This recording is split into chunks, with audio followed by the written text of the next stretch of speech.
Hey guys, how y'all doing today? Today we're going to do a quick jalapeno popper recipe and we're going to cook them in the oven. Here I have 6 jalapenos. We're just going to slice each jalapeno right down the middle. I'm going to take a spoon, just go down each side like that,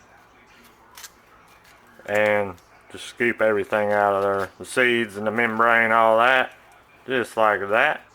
I have 1 8-ounce package of cream cheese that I left out at room temperature to soften. The cream cheese in a bowl, and right here is what we're going to add to it. It's going to be very, very simple.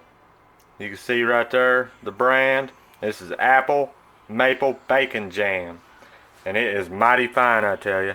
Now I find this stuff right here at the fresh markets where I always buy it at. It's the only place I've seen it at around here. So if you got one of them around, they may have it, but we're going to add in 2 big old spoonfuls of it and mix that together. Maybe we'll add in 3 spoonfuls of it.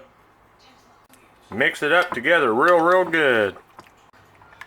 Alright, we got that mixed up real good, and that's all we're putting in it, just those 2 ingredients. That's all you need, because that stuff right there has so much flavor and goes so well with this cream cheese. Now I'm just going to get me a jalapeno, get me a spoonful of this good stuff, put it right there in the center of it just like that. And I'll go ahead and get the rest of them done. Got them all stuffed. That was almost just about the perfect amount of mixture. Probably could have done 1 more pepper, but I'll just eat that stuff by the spoonful there. And now we're just going to take some thin sliced bacon, 1 whole strip on each one, and just wrap a whole strip of bacon around each one of them.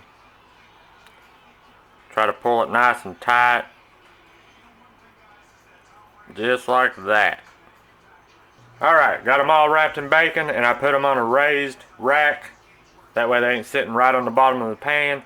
And I'm going to go ahead and just put a light coat of seasoning on top of them. You can use any kind of seasoning you want. Now I'm going to put these in the fridge and let them sit in the fridge for about 30 minutes or so, just so that cheese and everything can harden back up.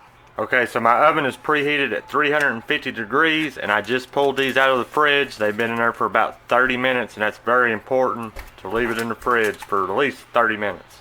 I'm going to throw them in the oven.